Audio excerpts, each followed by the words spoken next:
Welcome back to MCQ's discussion class and toppers series. Physics 5000 plus practice MCQ's book. ठीक है, chapter number 11 का self assessment test number 11 है। MCQ number क्या है आप लोग देख सकते हैं। अपना बुक को ओपन करें और MCQs की तरफ आ जाइए। क्या है? A 5 microcoulomb charge is taken from the point of lower potential 5 volt to a point of higher potential of 10 volt. The work done in the process is what? देखो, दो पोटेंशियल है बेटा, एक यहां पे है, एक यहां पर है। ये 5 वोल्ट है, ये 10 वोल्ट है, और इसके दरमियान हमने 5 माइक्रोकूलम चार्ज को मूव किया अपवर्ड। कहता है वर्क डन कितना हो गया। बहुत आसान है, क्योंकि हमें पता है कि del V is equal to W divide by Q, या W is equal to Q delta V. Delta V से क्या आएगा? 5। So 5 multiply by 5 microcoulomb multiply by volt which is equal to 25 micro joule, और इससे answer आएगा क्या? 25 multiply by 10 power -6 joule. Option number B is the correct one. ठीक है, जरूरी नहीं है कि जूल में होगा, इलेक्ट्रॉन वोल्ट में भी आ सकता है, और वो तरीका आपको लोगों को पता है बखूबी से कि जूल को किस तरह कन्वर्ट करना है इलेक्ट्रॉन वोल्ट में, और इलेक्ट्रॉन वोल्ट को किस तरह कन्वर्ट करना है जूल में। और इसके 4-5 शॉर्ट ट्रिक्स जो ऑलरेडी मैंने MCQs में डाले हैं, आप लोग देख सकते हैं उसके एक्सप्लेनेशन में। ठीक है, शॉर्ट ट्रिक मौजूद है बुक के, जो जनरल MCQs है और टॉपिक वाइज MCQs है, उसके एक्सप्लेनेशन पे चले जाए। ब्रीफ एक्सप्लेनेशन में मैंने इसके शॉर्टकट जो है वो वहाँ पे बताए हैं। ये तो सेल्फ असेसमेंट टेस्ट है, इसलिए मैं यहाँ पे कह रहा हूँ वहाँ पे वो पढ़े। टॉपिक ओपन करे कौन सा? इलेक्ट्रिक पोटेंशियल के MCQs पढ़े, और इसमें ये कुछ जो है आ जाएगा। इसके साथ रिलेटेड क्वेश्चन ये था, तो ये मैंने यहाँ पे सेल्फ असेसमेंट में डाल दिया। ठीक है, नेक्स्ट MCQ क्या है सेल्फ असेसमेंट टेस्ट नंबर 11 का? वो है 2 capacitor of capacitance 0.3F 0.6F are connected in series across a battery of 6 volt. The ratio of the energy stored in them. अब ये कैपेसिटर सीरीज में है, तो हमें पता है पोटेंशियल एनर्जी क्या है? इनवर्सली प्रोपोर्शनल है C के साथ। जब सीरीज में है, जब पैरेलल में है तो डायरेक्टली रिलेशन है। ठीक है, तो यहाँ पे हम लिखते हैं U1 divide by U2 which is equal to C2 divided by C1। तो C2 पे कितना है? C2 है 0.6, और C1 कितना है? ये है 0.3। तो यहाँ पे देखें, यहाँ पे आ जाएगा क्या? 0 0 के साथ ख़त्म, 3 1 ज़ा 3 3 2 ज़ा 6 2:1 which is equal to option number C is the correct one. Option C हमारे पास क्या है? करेक्ट ऑप्शन है। नेक्स्ट MCQ हमारा क्या है? 3 identical charges are placed at the corner of an equilateral triangle. If the force between any two charges is F, then the net force in each will be what? 2F, 3F, under root 2F and under root 3F। देखो, triangle है, equilateral triangle है, यहाँ पर charge है, यहाँ पर charge है, यहाँ पर चार्ज है। हर एक चार्ज दो फोर्सेस पे लगता है।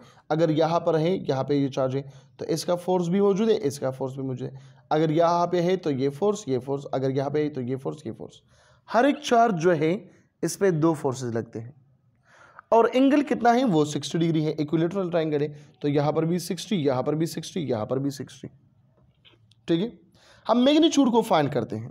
तो बेटा आप लोगों ने फर्स्ट ईयर के चैप्टर नंबर 2 में एक इक्वेशन पढ़ा है, एक लॉ पढ़ा है, उस लॉ का नाम है लॉ ऑफ कोसाइन। ठीक है, उसमें आपने क्या पढ़ा है? उसमें आप लोगों ने पढ़ा है कि F1 square plus F2 square plus 2F1 F2 cos of theta, ये पढ़ा है। अब फोर्सेस तो सेम है, नेट फोर्स इसके बराबर है। फोर्सेस यहाँ पे सेम है, F1 F2 F3 जो जितना भी है वो सारे के सारे सेम है। ठीक है। तो मैंने F1 और F2 ले लिया, तो यहाँ पे आप लोग देखें, मैं लिखता हूँ F² plus F² plus 2F² और cos कितना है 60 डिग्री, और cos 60 बराबर है 1/2 की। तो यहाँ पे 2F² प्लस यहाँ पे क्या होगा F² होगा। क्यों? क्योंकि cos 60 डिग्री इससे क्या आता है 1/2 आता है, और 2 के साथ ख़त्म हो जाता है। ठीक है, तो यहाँ पे क्या आ जाएगा, यहाँ पे यह आ जाएगा 3F² होल अंडर रूट। तो इससे मैं लिख सकता हूँ कि F को बाहर करूँ और यहाँ पे लिखे √3 या √3 × F, ये हमारा नेट फोर्स आ गया। तो ऑप्शन नंबर कौन सा करेक्ट है? Option number C is the correct option. ठीक है, next MCQ of self assessment test number 11, वो क्या है? वो है when the distance between charges is increased by 100%, the decrease in electrostatic force will be what? Decrease कितना आया है अगर हमने increase किया है? Resistance distance between two capacitor को इंक्रीज करें, इस R को हम इंक्रीज करें 100%, तो यहाँ पे तो R² था, ठीक है, क्योंकि F is inversely proportional to R²। F तो क्या होगा, इंक्रीज होगा या डिक्रीज होगा? तो जाहिर बात है ये डिक्रीज होगा। कितना डिक्रीज होगा बेटा? शॉर्टकट मैंने समझाए हैं, ठीक है। उधर आप लोग MCQs में देखें, बुक को ओपन करें, अभी ओपन करें, ठीक है, और कूलम्स ला के MCQs पे आ जाए, तो कूलम्स ला के इसी परसेंटेज के MCQs पे बहुत सारे MCQs मैंने बताए हैं, और वो सारे के सारे क्या है, शॉर्टकट्स पे मैंने समझाए कि आपको किस तरह करना है, किस तरह नहीं करना, ब्रीफ एक्सप्लेनेशन पे मैंने वो लिखी हुई है, ठीक है। So the correct option in this MCQ is option number C, that is 300%। किस तरह आता है, किस तरह नहीं आता, तो उधर मैंने बहुत अच्छी तरीके से बताए हैं, वो आप लोग पढ़े। Now the next MCQ is how many electrons will have a charge of 2 Coulomb's. Electrons कितने हैं चार्ज ऑफ 2 कूलम्स के? तो आपको तो पता है Q is equal to NE, आप लोग लिखते हैं N is equal to Q divide by E। वहाँ पे मैंने बताया था कि आप इस तरह करें, N is equal to N into 6.25 multiply by 10⁻18, ये लिखवाया था। और यहाँ पर क्या है, N क्या है, 2 है, so N is equal to 2 multiply by 6.25 multiply by 10⁻18। बेटा इस पर मैंने MCQs ऑलरेडी सॉल्व किए हैं और ये बता चुका हूँ ऑलरेडी, ठीक है। तो बुक को अच्छी तरीके से पढ़े तो आसानी से आप लोगों को समझ आ जाएंगी इसके। तो यह आ जाएगा क्या, तकरीबन अगर मैं इसको 2 कंसिडर करूँ तो यह आ जाएगा 12.4 मल्टीप्लाई बाई 10⁻18। अच्छा, मैं इसके साथ 1111 लगाऊँ तो आपका जो करेक्ट ऑप्शन है वो ये आएगा, ठीक है। 12.4 मल्टीप्लाई बाई 10⁻18, ये सिर्फ असेसमेंट टेस्ट नंबर 11 में है। बेटा जिसके साथ बुक नहीं है और चाहते हैं कि हमें बुक मिलना चाहिए तो वो इसी नंबर पे राबिता करें, मेरा एडमिन आपको बुक प्रोवाइड करेगा, ठीक है। और दूसरी सबसे इम्पॉर्टेंट बात ये है इस बुक में कि आप लोगों ने टॉपिक वाइज तो पढ़ लिया है। फॉर एग्जाम्पल कूलम्स ला है, कूलम ला के बाद इलेक्ट्रिक फील्ड इंटेंसिटी है, फिर इलेक्ट्रिक पोटेंशियल है, topic wise according to syllabus है। स्मार्ट सिलेबस में जो भी टॉपिक है वो मैंने यहाँ पे डाले हैं इसमें, ठीक है। आपने टॉपिक वाइज MCQ सॉल्व किया, उसके बाद आते हैं जनरल MCQs। आपने जनरल MCQs भी सॉल्व किया खुद से, ठीक है। उसके बाद जो प्रैक्टिस MCQs आते हैं, प्रैक्टिस टेस्ट है, मतलब जो सेल्फ असेसमेंट टेस्ट है, अब यकीन माने उसमें आप लोगों के साथ डिफ़िकल्टी नहीं होगा, क्योंकि आपने इसी चैप्टर पे तकरीबन कितने MCQs सॉल्व किया होगा, तकरीबन 200+ MCQs, 200 भी नहीं 300+ MCQs सिर्फ और सिर्फ इसी चैप्टर में हैं।